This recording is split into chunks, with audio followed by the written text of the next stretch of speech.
So this is the buttonwood I've been working on for a couple of years now, and I've done a few videos on this. When I first got this tree, I got it from Mary Madison. It was the last tree I was able to purchase from her before she passed away. But this tree was actually laying down. I'll see if I can share a photo of what the tree looked like when I first got it. So over the past couple of years, I've worked to bring it upright into the position it is, and also start making my branches. I've got some gins that I've intentionally made. This was a branch that was growing up, and while it was still flexible, I wired it down, put it at position, stripped off the bark, and now it's hardened up. So I can now come in and there's a few things I need to do. The biggest concern I have right now is this tree moves so beautifully. It's a nice gentle back and forth, and then it goes into this straight shot. This is my issue right now. I need to figure out how to reduce this bulky top of the tree.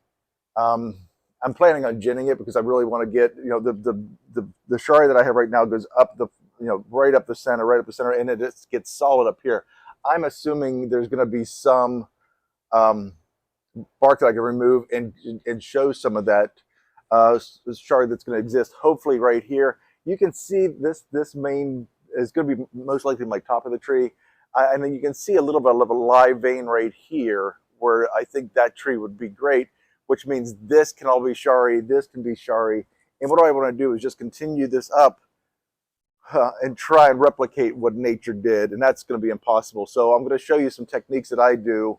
And as a last resort, we'll get the grinder out and just remove some, but it's just not going to have the texture and the smoothness that was created by nature. And yeah, this is going to come off nicely. So I'm just going to start to peel that off. What I'm going to use first is a nice little chisel that I have. This thing has been great. It's a grafting kit that I had. Joshua Roth, I've had this for a long time. But this little chisel, which I just sharpened recently, is going to do the job as far as getting in there just under the bark and being able to pry this off. So let's see if we can work our way up. I'm going to just try and give us a nice defining edge to this as well, because I think there's a lot more shari that I'm going to be able to show as I work my way up. Looks like this piece wants to come off. Yeah, sure does. And again, that's the nice thing about buttonwood is that flash of deadwood while the live vein exists right next to it, and it just shows so much interest and just shows so much color contrast. I can see it moving right here so nicely. And I'm just cleaning this up because I want to take this line straight to the top. Again, some of this is going to be covered with foliage, so a lot of this is going to be done just because it needs to be done. But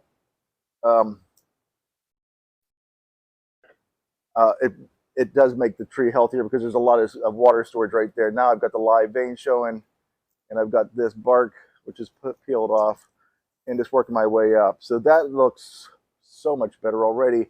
I've got a lot more flash. I probably added a quarter inch or maybe even a half inch of more deadwood right there. This is where I need to see if I can remove some. I can see some exposed right here, so I'm going to start right there, and there we go. It's going to start popping off perfectly. See if I can work my way down. And what this is going to do is visually, when it's white compared to the darkness of the bark, this will take away some of the heaviness by showing the exposed shari or the deadwood of the tree. And that way your eye will just focus on how it starts to this wide mass and works its way up and then tapers to this single trunk line, which is not as big as all of this. This, again, is going to have to be reduced just to get some of the heaviness off the top of the tree. Some of this will be covered by by foliage, though, because the top of this tree is going to be a crown, not really coming to a point, so it's not going to be exposed very well. But I'm going to get back in here, and what I intend to do is get some chalk and kind of draw where I want to remove, so I can see where that line's going to be once I get the flaky deadwood off of this thing. Oops, let me come around the other side because I can see a piece that wants to come off right here. A little bit of movement. Oh yeah, this is going to pop off right here.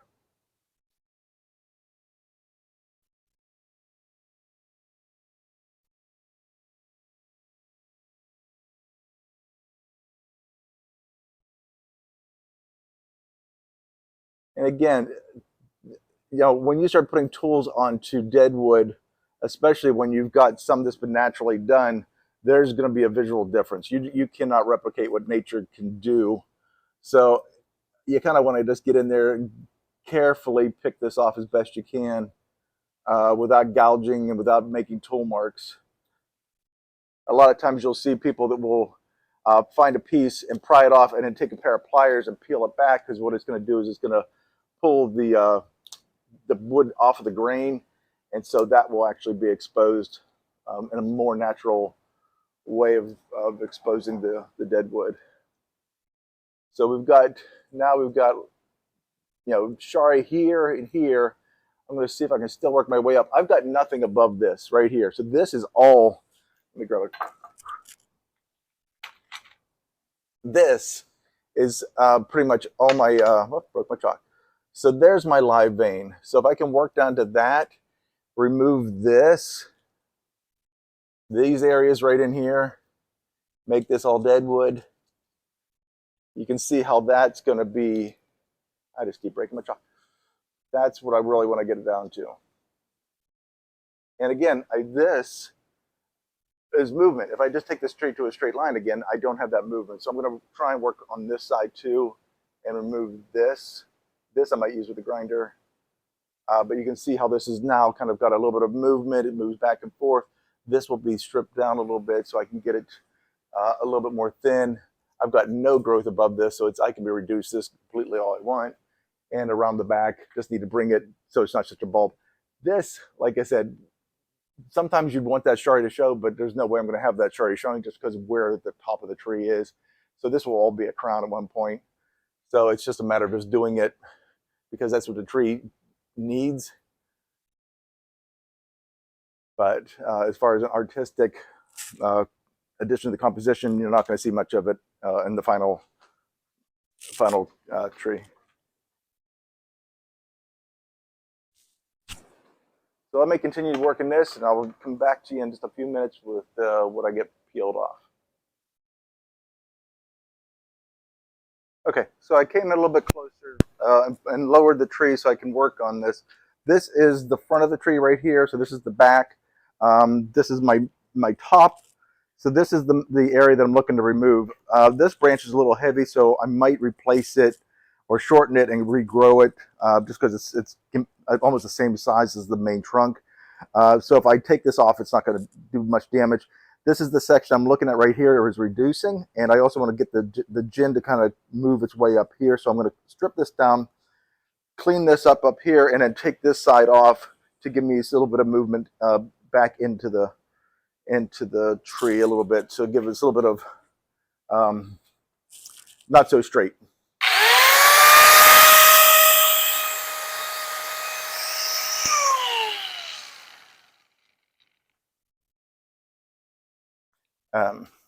And don't forget your eye protection.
I think I'm gonna still have to come in with a Dremel just to take off some of those really sharp edges, because that's the kind of stuff that's gonna go away with time.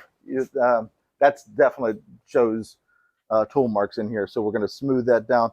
When I showed a tree for a national exhibit back in 2014, it was a bonsai, or it was a buttonwood, and actually I did the carving, went in with the Dremel, and then took a sandblaster, and it really just took all those sharp edges down, and it looked like it was, time had actually weathered that away. It was quite an effect.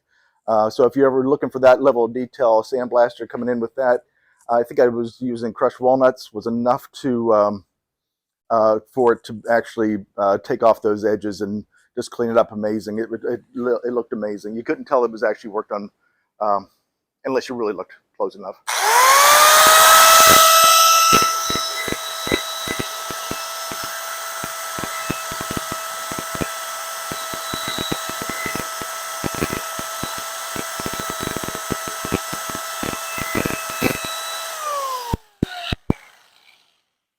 So I'm just going to keep working my way around the tree, and all these sharis or all these gins that I put in here, I'm finally going to clean these up.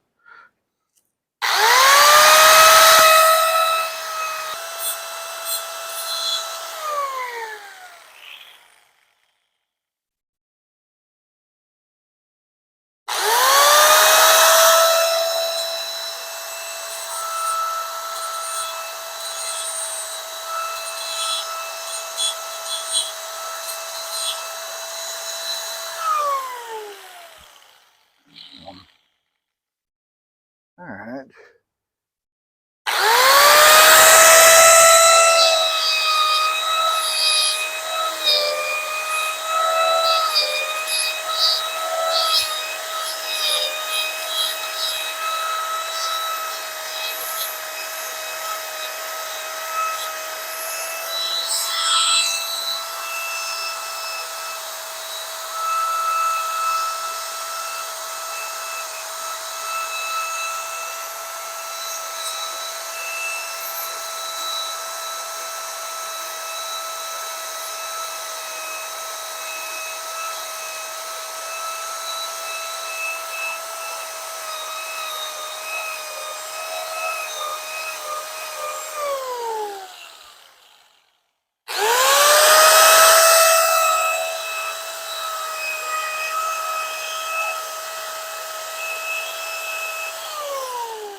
Okay, so I'm just going to come in now, take off all those high spots just with the Dremel, give myself a little bit of a curved crevice as well. That's the way this would deteriorate. This kind of would hollow out a little bit. Again, I'm not trying to get any tool marks on this, so take your time with this. Don't gouge, because it's very noticeable.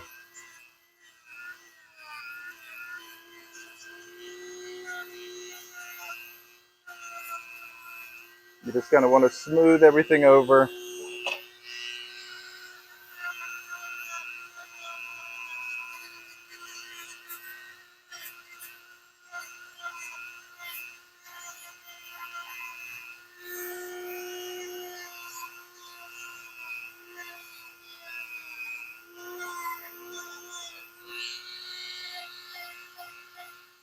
And take off those edges right on the corner, because it's not going to be that sharp of a weather.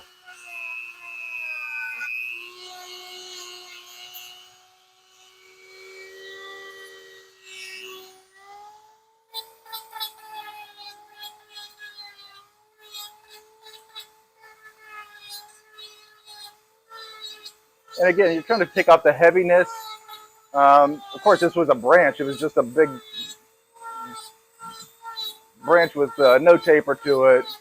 And you want to look like this was actually over time deteriorated a little bit. If the branch just didn't survive because it got shaded or the wind broke it off, you know, a hurricane or whatever.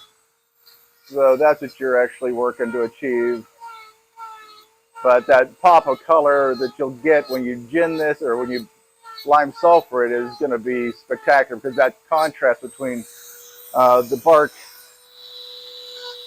and the white deadwood adds a lot of interest.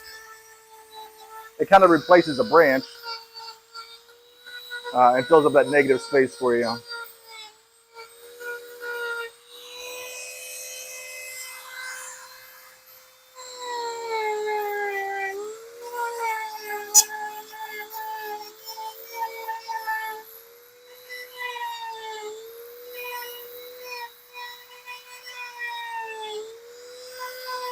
The Dremel is really a nice controllable tool. Just get in here and get it cleaned up. And yeah, in a couple months, come back and do this again. A lot of that wood that you've carved off will then be softened enough that you'll actually be able to do a little bit more detail work using the same tool.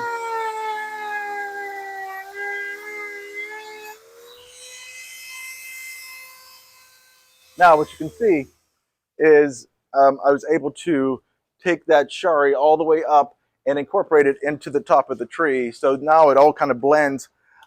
Again, I absolutely have some tool marks because of the sharpness, but I'm going to work that with the Dremel. And now what we have is we've got some nice taper, because this will all be white.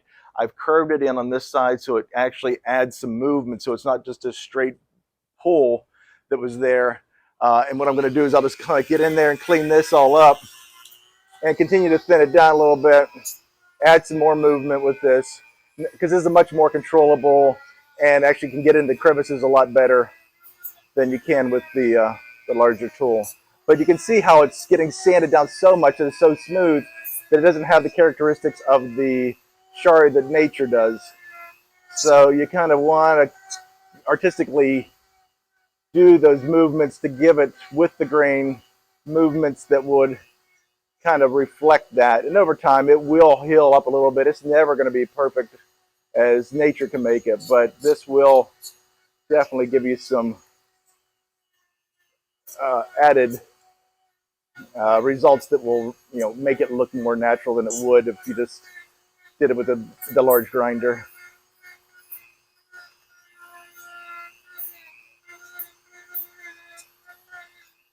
And again, I'm leaving live veins next to the branches. I need growth here, so I don't want to take off the cambium here. I want this to stay here, so I'm going to keep the cambium intact here, but everything in between can be removed. So right now I'm down to deadwood. This is all new shari. So you can see how this was, if the shari would come up here, it was much more thin. Now I've widened it out, so it's going to be much more noticeable, and I've taken it all the way to the top of the tree. So just watching that shari move like a snake or like a serpent, it just really adds beautiful movement to that tree and just takes your eye up and down. It doesn't look chunky, it doesn't look unnatural. It looks like the tree intentionally grew this way.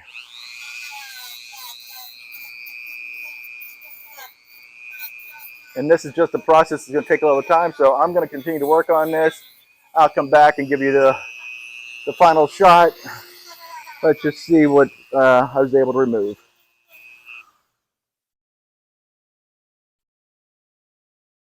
So I decided to go ahead and give it a coat of lime sulfur since I had it out.